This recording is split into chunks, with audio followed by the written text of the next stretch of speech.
2.4 million years पहले ice as ने पूरी दुनिया को बर्फ से ढक दिया था। लेकिन आइस एज का दौर ख़त्म होने के बाद पूरी दुनिया में स्टोन एज की शुरुआत हुई। अफ्रीका और यूरोप में इंसानों की पैदाइश भी होने लगी थी, लेकिन स्कैंडिनेविया अभी भी बर्फ से ढका हुआ था। लगातार बर्फबारी होने की वजह से स्कैंडिनेविया की ज़मीनों पर बर्फ जम गई थी। जैसे जैसे स्कैंडिनेविया में बर्फ पिघलने का प्रोसेस शुरू हुआ, बर्फ के बड़े बड़े चट्टान एक दूसरे से अलग होना शुरू हुए। बर्फ के तेजी के साथ बहने की वजह से ज़मीन की मिट्टी बहुत हद तक उखड़ गई थी और आइस एज के ख़त्म होते ही स्कैंडिनेविया में पानी के गॉर्ज बन गए थे, जिन्हें आज हम फियोर्ड्स के नाम से जानते हैं। अब स्कैंडिनेविया में आइस एज ख़त्म हो चुकी थी और इस जगह का क्लाइमेट भी बहुत हद तक सही हो चुका था। ये वक्त स्टोन एज का ही चल रहा था। हालांकि स्कैंडिनेवियन स्टोन एज बाकी दुनिया से बहुत देर में आई थी, लेकिन रिसर्चर्स के मुताबिक ये पाया गया है कि जो लोग स्कैंडिनेविया में आना शुरू हुए थे, उन्होंने पत्थरों के हथियार का इस्तेमाल करना शुरू कर दिया था। फियोर्ड्स की वजह से अब स्कैंडिनेविया में लोगों का आना शुरू हो गया था। 10,000 बीसी से 5,000 बीसी के बीच स्कैंडिनेविया में शुरुआती लोग रहने लगे। ये लोग डेनमार्क के मैदानों और स्वीडन के निचले हिस्से में रहते थे, क्योंकि नॉर्थ स्कैंडिनेविया के मुकाबले सदर्न स्कैंडिनेविया का क्लाइमेट इनके लिए ज़्यादा बेहतर था। जहां स्कैंडिनेविया के साउथ में बहुत सारी कम्युनिटीज़ बस रही थीं, वहीं दूसरी तरफ नॉर्थ स्कैंडिनेविया में भी एक कम्युनिटी आबाद हो रही थी। इस कम्युनिटी को स्वामी कम्युनिटी कहा जाता था और ये नॉर्वे, स्वीडन, फिनलैंड और रशिया के नदर्न पार्ट में रहा करती थी। ये कम्युनिटी एक ट्राइबल कम्युनिटी थी और स्कैंडिनेविया में इन्हें कई नामों से पुकारा जाता था। रिसर्चर्स और आर्कियोलॉजिस्ट इन्हें कोमसा और लैप्स कहकर भी बुलाते थे। ये कम्युनिटी 5,000 सालों से आज तक स्कैंडिनेविया में रहती है और इन्हें सबसे पुराना नॉर्सवासी भी कहा जाता है। स्टोन एज के ख़त्म होते ही स्कैंडिनेविया में जर्मनिक लोग बसना शुरू हो गए थे। ये लोग एक ऐसे मज़हब को मानते थे जिसे नॉर्स माइथोलॉजी कहा जाता था। नॉर्स माइथोलॉजी में ये उन खुदाओं को पूजते थे जिन खुदाओं की कहानी इनके पूर्वज इन्हें सुनाया करते थे। 1700 बीसी से 500 बीसी के बीच आगाज होता है स्कैंडिनेवियन ब्रॉन्ज एज का। ब्रॉन्ज एज में हमें कोई शहर या गांव देखने को नहीं मिलते, बस कोस्टल एरियाज की तरफ बसे कुछ लोग होते जो खेती बाड़ी करके अपना पेट भरते थे। ये गेहूं और बाजरे की खेती के साथ मछलियां भी पकड़ा करते थे, जिससे इनका गुजर बसर होता था। ब्रॉन्ज एज के आखिरी दौर में इन लोगों ने पास ही की कंट्रीज से ट्रेड भी करना शुरू कर दिया था। ये पास ही बसी कंट्रीज में एम्बर यानी पेड़ की लकड़ी बेचकर बदले में उनसे ब्रॉन्ज लिया करते थे। यही वजह थी कि आयरन एज के आने से पहले ही स्कैंडिनेविया के लोग मेटल से हथियार बनाने में माहिर हो गए थे। बहरहाल आयरन एज की शुरुआत 500 बीसी में हुई और ये 800 एडी तक चली। आयरन एज के शुरू होते ही स्कैंडिनेविया के हालात ख़राब होने लगे। उनका बाहरी कारोबार भी ख़त्म हो गया था। असल में हुआ ये था कि सेंट्रल यूरोप के केल्टिक ट्राइब्स और मेडिटेरेनियन के लोगों के बीच तल्खियाँ पैदा हो गई थीं, जिसकी वजह से स्कैंडिनेविया का एक्सपोर्ट रुक गया था। स्कैंडिनेविया के ट्रेड रूट्स इन्हीं रास्तों से होकर जाया करते थे जहां जंग चल रही थी। फिर क्या था, स्कैंडिनेविया को खुद ही अपना पेट भरना था। लोगों की बढ़ती आबादी के बीच स्कैंडिनेविया के लोगों ने काम तो बहुत से किए, लेकिन सबसे अच्छा काम जो हुआ वो ये था कि उनके पास आयरन मौजूद था। आयरन डेनमार्क में ही पाया जाता था, जिसका इस्तेमाल स्कैंडिनेविया के लोगों ने खूब अच्छे तरीके से किया। आयरन के होने की वजह से अब उन्हें ब्रॉन्ज इंपोर्ट कराने की भी ज़रूरत नहीं थी। स्कैंडिनेविया में जिन जगहों पर जंगल, पेड़ पौधे मौजूद थे, वहाँ अब इंसानों के कबीले बस चुके थे। स्कैंडिनेविया की ज़मीन पर खाने और जगह की कमी होने लगी थी। बहुत सारे नए लोग जो स्कैंडिनेविया में बस गए थे, जगह और ज़मीन को लेकर लड़ते रहते थे। एक कबीला दूसरे पर हमला करता और ऐसे ही स्कैंडिनेविया के लोगों को वाइकिंग्स कहा जाने लगा। वाइकिंग्स का मतलब भी हमला करने वाला होता है। जहाँ कुछ जगहों पर लड़ाई चल रही थी, वहीं समंदर के किनारे कुछ और ही हो रहा था। वो लोग जो कोस्टल एरियाज की तरफ रहते थे, ये जान चुके थे कि ज़मीन और भूख की इस मार से बचने के लिए उन्हें समंदर पार करना ही होगा। उन्हें नाव और जहाज़ के सहारे नॉर्थ अटलांटिक के तवील समंदर को पार करके अपने लिए नई ज़मीनें तलाश करनी होंगी। 793 का दौर चल रहा था और इस दौर के आते आते वाइकिंग्स लोहे से हथियार बनाने में माहिर हो चुके थे। उनके पास तेज तलवारें और कुल्हाड़े होते जो दुश्मन को एक ही बार में ख़त्म कर देते थे। उन्होंने इसी लोहे का इस्तेमाल करके लंबी और पतली नाव बनाना शुरू की। ये नाव 45 से 75 फीट लंबी होती थी और इन नाव और जहाज़ों की खासियत ये होती थी कि इनके पतले और लंबे होने की वजह से ये हवा को आसानी से काट कर आगे बढ़ जाती थी। और हैरानी की बात तो ये है कि इनमें सामान और यहाँ तक कि इंसान की लाश रखने तक की जगह भी होती थी। इन नाव के तैयार होते ही वाइकिंग्स ने अपने सफ़र पर निकलने का सोचा। नॉर्थ अटलांटिक ओशियन पर निकले इन वाइकिंग्स का सबसे पहला निशाना इंग्लैंड का एक आइलैंड लिंडसफर्न बना, जो नॉर्थम्ब्रिया नाम की जगह पर वाक़ था। लिंडसफर्न पूरे इंग्लैंड की सबसे मुक़द्दस ज़मीन थी और इस ज़मीन का सबसे बड़ा और मुक़द्दस चर्च एसटी कथबर्ट था। ये चर्च सेंट एडन ने 634 एडी में नॉर्थम्ब्रिया के राजा किंग ऑसवर्ल्ड के हुक्म पर बनवाया था। धीरे धीरे करके ये चर्च नॉर्थ इंग्लैंड का सबसे बड़ा और मशहूर चर्च बन गया। एक मशहूर मैन्यूस्क्रिप्ट द लिंडसफर्न गॉस्पेल के नाम से इसी चर्च में लिखी गई और इसी जगह सेंट कथबर्ट, जो एक बड़े पादरी माने जाते थे, दफन थे।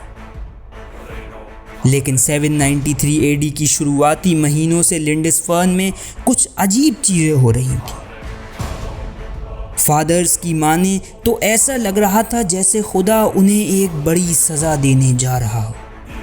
8 जून 793 एडी लिंडसफर्न के इतिहास का सबसे दर्दनाक दिन था। वाइकिंग्स को एक ऐसी ज़मीन मिल गई थी जहां बहुत ही लहलहाते हुए खेत, बहुत सारा सोना चांदी और एक बहुत बड़ी ज़मीन उन्हें दिख रही थी। वो अपनी लंबी नाव के साथ लिंडसफर्न के एसटी कथबर्ट चर्च में कदम रख चुके थे। वाइकिंग्स की वो लूट मार आज तक एंग्लो सैक्सन एम्पायर यानी इंग्लैंड में याद रखी जाती है।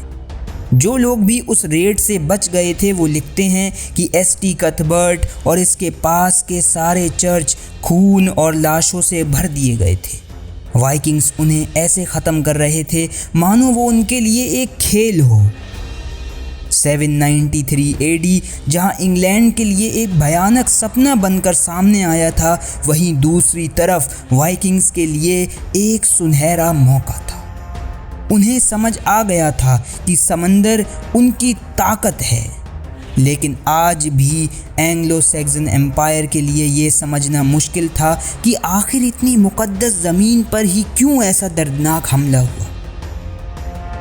इस तबाही की खबर जब फ्रांस में बसे एक नॉर्थम्ब्रियन स्कॉलर एल्स्विन के पास पहुंची, तो वो सोचने पर मजबूर हो गए कि इसके पीछे क्या राज हो सकता है। उन्होंने लिंडसफर्न के एक स्कॉलर हिगबैल्ड को एक खत लिखा और उनसे कहा कि इस बात की तह तक पहुँचो कि आखिर लिंडसफर्न की मुक़द्दस ज़मीन पर ऐसा क्यों हुआ।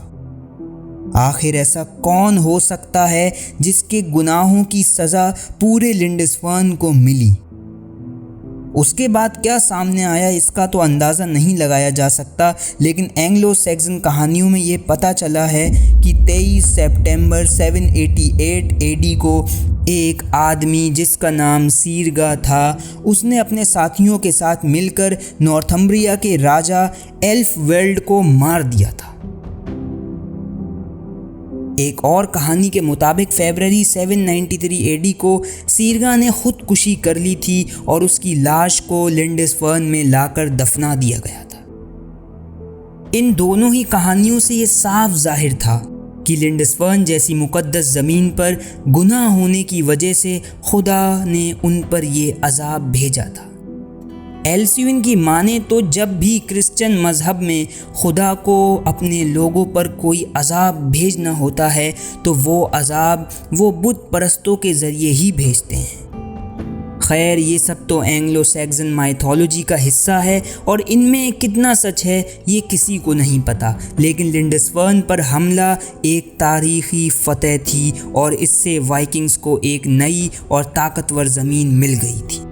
वो दिन था कि पूरे स्कैंडिनेविया और यूरोप में ये बात आग की तरह फैल गई और वाइकिंग समझ गए कि उन्हें ज़्यादा से ज़्यादा नाव और जहाज़ बनाने की ज़रूरत थी ताकि वो समंदर में छुपी बाकी जगहों को भी ढूंढ सकें। रैग्नार लोथब्रोक एक वाइकिंग राजा था जिसका जिक्र हमें ओल्ड नॉर्स सागा में, पोइट्रीज़ में और लेटिन सोर्स में मिलता है। 13th सेंचुरी की एक Icelandic saga the saga of Ragnar Lothbrok में रैग्नार को एक नॉर्स हीरो बताया जाता है। इसमें बहुत सारा फिक्शन भी शामिल है, लेकिन फिर भी पता लगता है कि रैग्नार ना सही लेकिन रैग्नार जैसा कोई तो था जो वाइकिंग हिस्ट्री में पाया जाता है। अगर बात करें इस सागा की तो इस सागा में रैग्नार को आइसलैंडिक फैमिली का पूर्वज बताया जाता है। कहा जाता है कि रैग्नार डेनमार्क के किंग साइगर्ड रिंग का बेटा था। वो एक बहादुर, ताकतवर और अच्छा राजकुमार था। रैग्नार से जुड़ी एक सागा में ये भी कहा जाता है कि एक बार उसने गोटालैंड के राजा यार्ल हैरड की मदद की एक ड्रैगन से लड़ने में। रैग्नार ने बहुत ही बहादुरी के साथ ड्रैगन को मार दिया और यार्ल की बेटी थोरा से शादी कर ली। इस शादी के बाद रैग्नार के 2 बेटे हुए जिनका नाम आयरिक और एग्नार था। थोरा की बीमारी से हुई मौत के बाद रैग्नार बहुत दुखी हो गया और नॉर्वे के करीब बसे एक गांव में जाकर रहने लगा। उसी जगह रैग्नार को एक और लड़की से प्यार हो गया जिसका नाम क्राका था। क्राका के बारे में बताया जाता है कि उसका असल नाम एस्लाउग था। वो एक ड्रैगन स्लेयर और वेलकराई की बेटी मानी जाती है। उसके माँ बाप की मौत के बाद वो एक गरीब जगह रहने लगी जहाँ उसने अपना नाम क्राका रख लिया। क्राका और रैग्नार की शादी के बाद उनके 4 बेटे हुए जिनका नाम आइवार द बोनलेस, ब्रेयॉन, हिवर्टसर्क और रोगनल वेल्ड था। क्राका ने रैग्नार को बता दिया कि वो एक शहजादी है और उसका नाम एस्लाउग है, जिसके बाद इनका एक और बेटा हुआ जिसका नाम साइगर्ड स्नेक इन द आई कहा जाता है। ये कहानी रैग्नार की उस कसम के साथ ख़त्म होती है जब उसने वादा किया कि वो इंग्लैंड को सिर्फ 2 जहाज़ों के साथ जीत लेगा, जिसका अंजाम ये हुआ कि इंग्लैंड के राजा एलिया ने रैग्नार को सांप के आगे डाल दिया और उसकी मौत हो गई। ये तो रैग्नार से जुड़ी बस एक कहानी थी जिसमें बहुत सारी अनरियलिस्टिक बातें शामिल थी। और भी बहुत सारी कहानियां हैं जिनसे हमें ये पता चलता है कि रैगनार के बेटों के नाम तो हिस्ट्री में मौजूद हैं, लेकिन ये जाहिर नहीं हो पाया कि क्या वाकई में रैगनार स्कैंडिनेवियन वाइकिंग्स की हिस्ट्री का हिस्सा है भी या नहीं। दरअसल नॉर्सवासी अपनी ही एक माइथोलॉजी को मानते थे जिसमें उनकी एक अलग दुनिया आइस एज से पहले मौजूद थी। यही वजह थी कि जब नॉर्स वासियों ने क्रिश्चियनिटी धर्म कबूल किया तो नॉर्स माइथोलॉजी में कुछ बिब्लिकल एलिमेंट भी शामिल कर दिए गए और रैगनार पर लिखी उन कहानियों में भी हमें उसका अंजाम एक विलन की तरह दिखाया जाता है। रैगनार लोथब्रोक का एक किस्सा बहुत ही ज़्यादा फेमस है जिसमें रैगनार साइन नदी से होता हुआ पेरिस को फतह करने जाता है। ये बात 845 एडी की बताई जाती है जब रैगनार 120 वाइकिंग जहाज़ों के साथ साइन नदी के सहारे पेरिस पर कब्जा करने जा रहा होता है। मगर पेरिस का राजा चार्ल्स द बोल्ड रैगनार से लड़ना नहीं चाहता था और यही वजह थी कि उसने रैगनार और उसके साथियों को 6 टन सोना और चांदी दे दिए और वापस लौट जाने को कहा। लेकिन इस कहानी में भी ये वाज़ेह नहीं है कि वो शख्स रैगनार ही था या कोई और। हिस्ट्री के मुताबिक बहुत सारे वाइकिंग रूलर्स की क्वालिटी को मिलाकर रैगनार नाम का एक फैंटेसी किरदार बनाया गया है। फिर चाहे वो नॉर्स पोइट्री हो या लैटिन स्क्रिप्चर्स या रैगनार पर बनाई जाने वाली वेब सीरीज़, इन सब से यही जाहिर होता है रैगनार जैसा कोई रूलर शायद ही स्कैंडिनेविया की हिस्ट्री में मौजूद था। ये दौर अब 10 सेंचुरी का चल रहा था। वाइकिंग्स को एक ऐसे राजा की ज़रूरत थी जो उन्हें नई ज़मीनों का मालिक बना सके।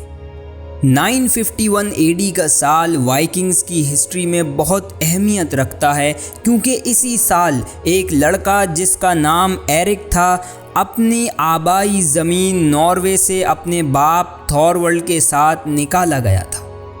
एरिक, जिसको अपने लाल बालों की वजह से एरिक द रेड भी कहा जाता था, अपने बाप के गुनाहों की वजह से नॉर्वे से निकालकर आइसलैंड भेजा गया था। लेकिन 980 एडी को उसके साथ भी वही हुआ जो उसके बाप थॉरवल्ड के साथ हुआ था। उसको भी आइसलैंड की ज़मीन से निकाल दिया गया, लेकिन उसने अपनी आबाई ज़मीन जाने के बजाय वेस्ट का सफ़र करने का सोचा। 982 में एरिक अपने कुछ साथियों के साथ स्नीकफेल यॉर्कुल नामी जगह से अपने सफ़र पर निकला। मुसीबतों का सामना करते करते एरिक अपने साथियों के साथ एक ऐसी ज़मीन पर पहुंचा जिसे अब सब ग्रीनलैंड के नाम से जानते हैं। एरिक ग्रीनलैंड के सदर्न टिप में बसे एक आइलैंड पर पहुंचा जिसे एरिक फ्योर्ड्स कहा जाने लगा और अब इसे टनलायर फिर्क फ्योर्ड कहते हैं।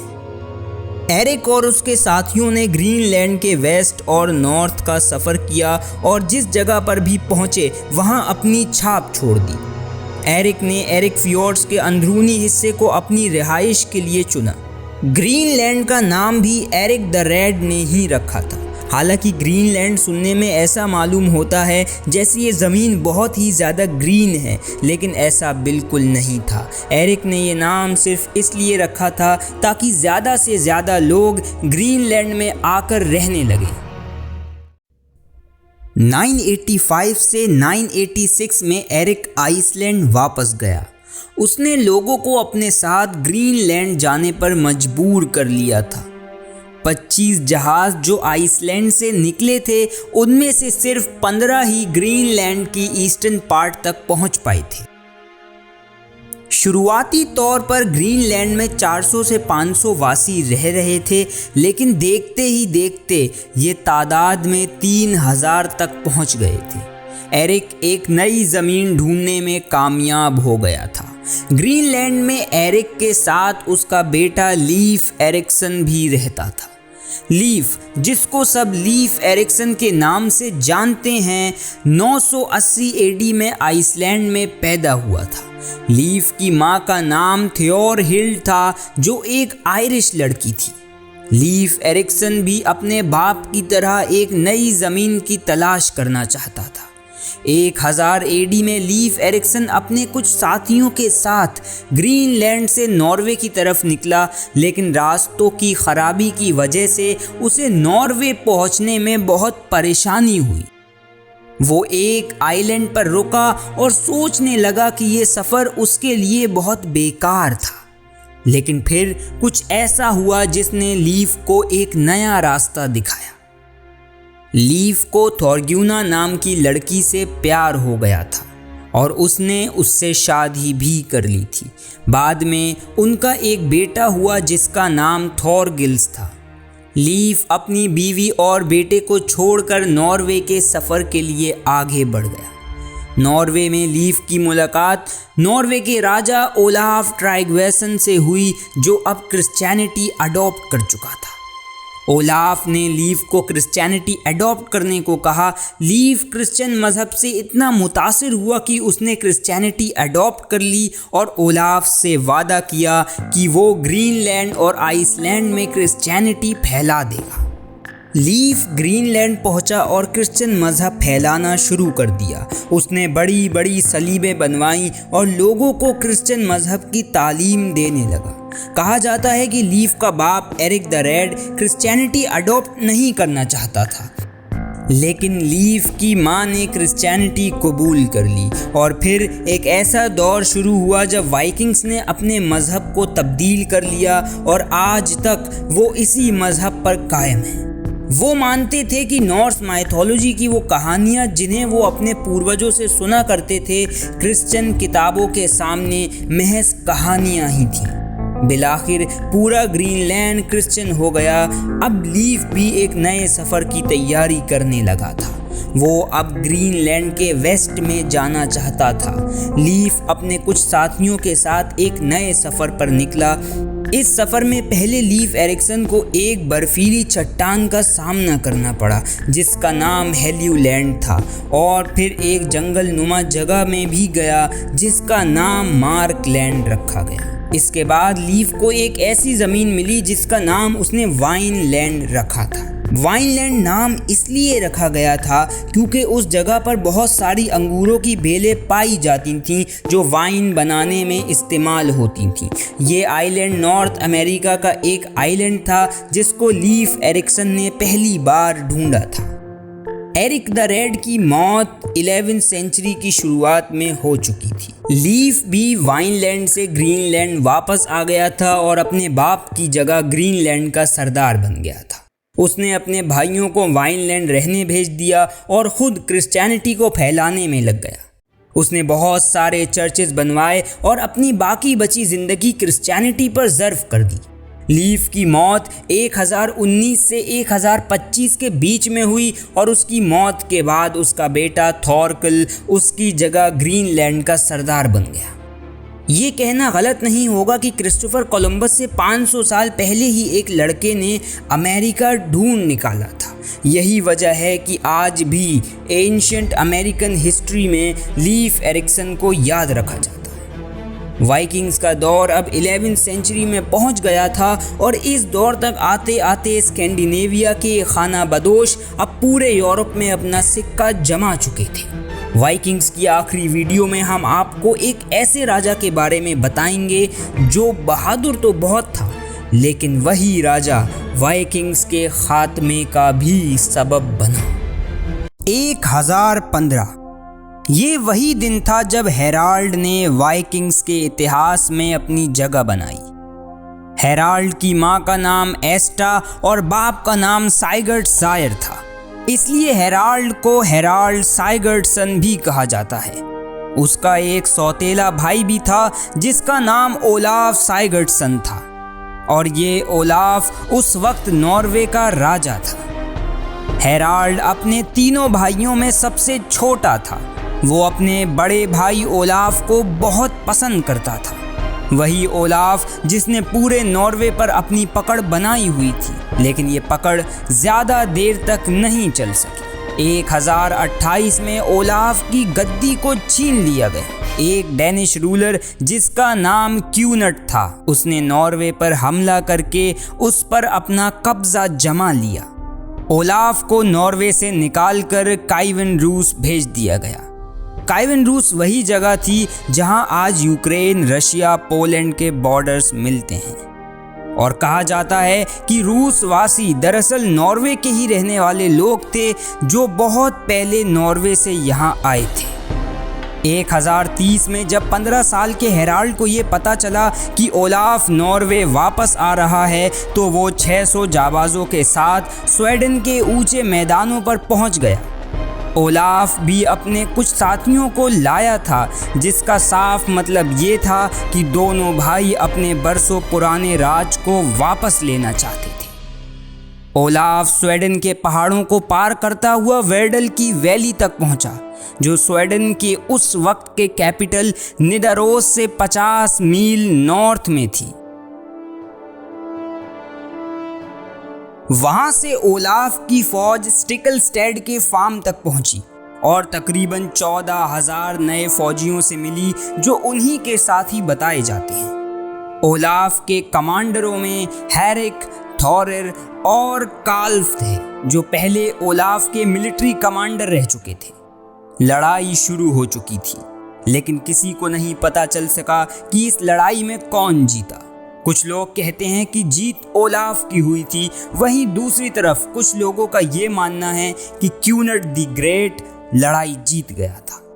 बहरहाल ज्यादातर लोगों का मानना है कि जीत डेनिश आर्मी की ही हुई थी, जिसकी वजह ये थी कि ओलाफ को उसके कमांडर थॉरिर ने भाले से मार दिया था। लड़ाई हारने के बाद ओलाफ की लाश को छुपते छुपाते दफनाने के लिए ले जाया गया और हेराल्ड भी छुपते हुए ईस्टर्न नॉर्वे से निकल गया था।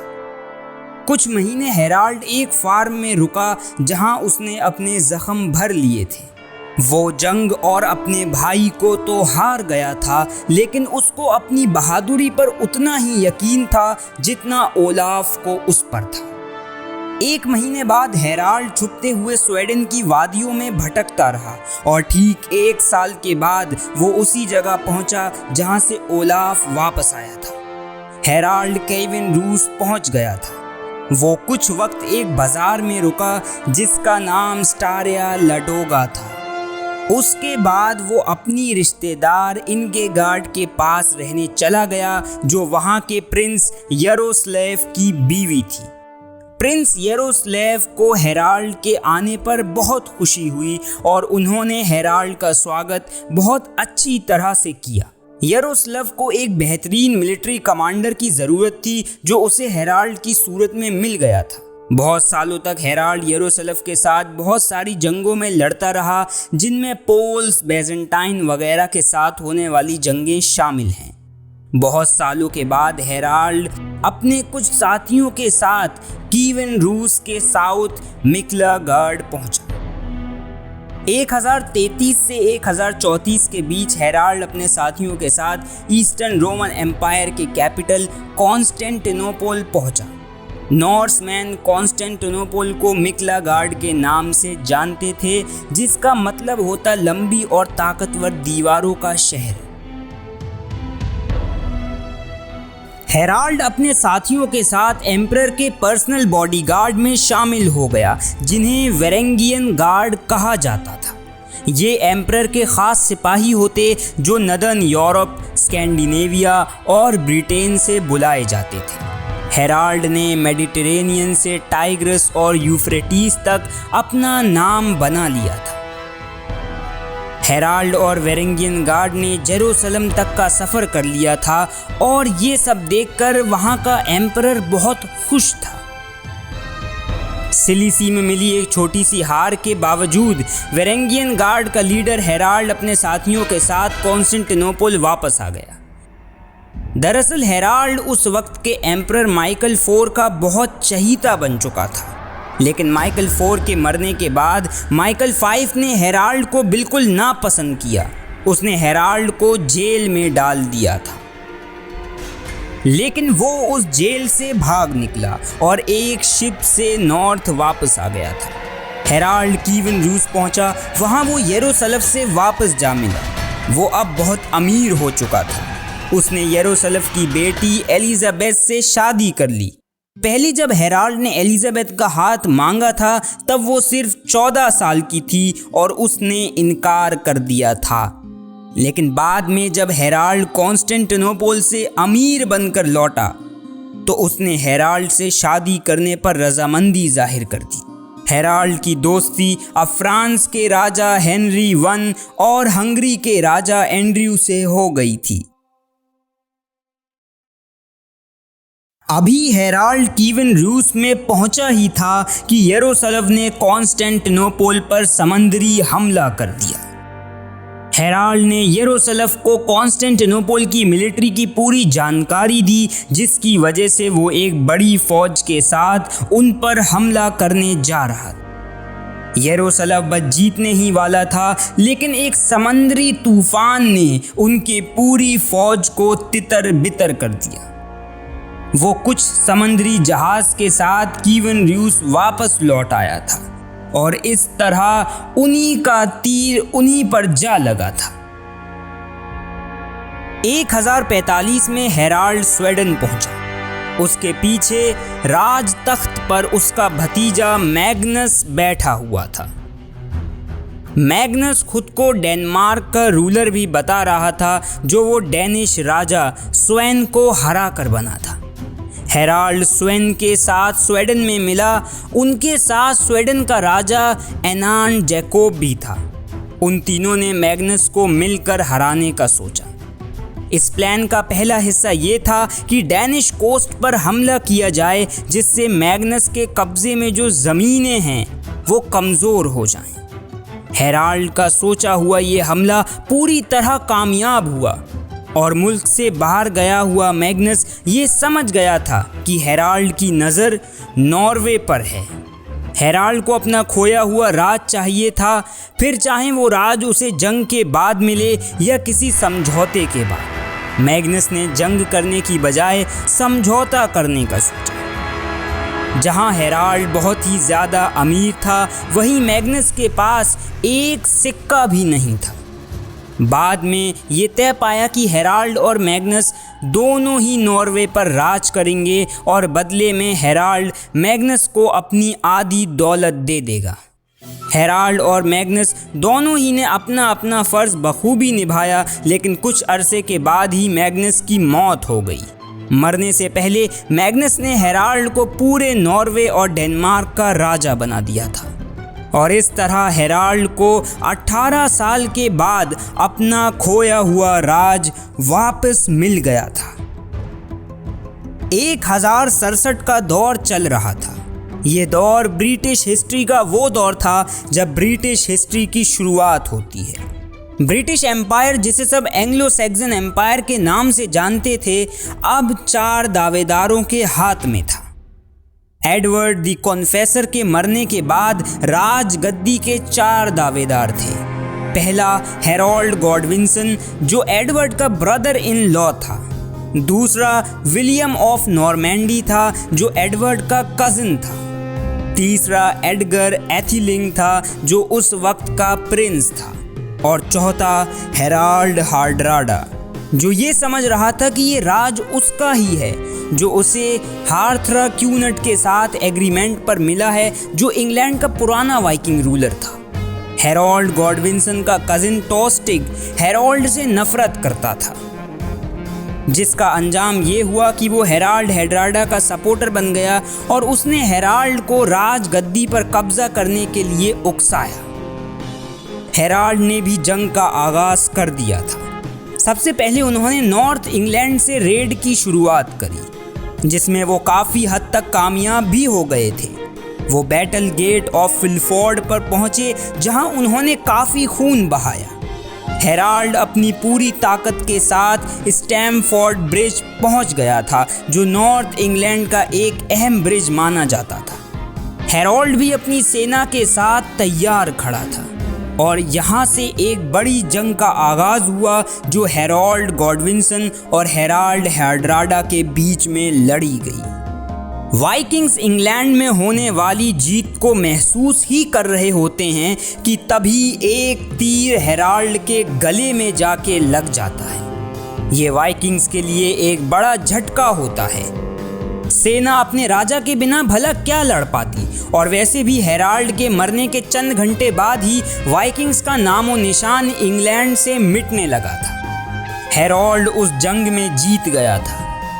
जिन वाइकिंग जहाज़ों को वहां पहुंचने में देर हो गई थी वो समंदर से ही वापस चले गए थे। हेरोल्ड भी ज़्यादा वक्त तक अपनी खुशी नहीं मना सका। नॉर्मैंडी के विलियम ने आके हेरोल्ड की सेना को हरा दिया और पूरे इंग्लैंड पर अपना कब्जा कर लिया था। लिंडस्वर्न के अटैक से लेकर इंग्लैंड को जीतने में वाइकिंग्स उभरे और मिट गए। वो खाना बदोश जो ज़मीन को पाने के लिए निकले थे, ज़मीन में ही दबा दिए गए थे। उम्मीद करता हूँ आपको वाइकिंग्स की ये मिनी सीरीज़ अच्छी लगी होगी। हमारी अगली आने वाली सीरीज़ देखने के लिए हमारे चैनल को सब्सक्राइब कीजिए और बेल आइकन को प्रेस कीजिए। फिर मिलते हैं आपसे अगली धमाकेदार वीडियो में।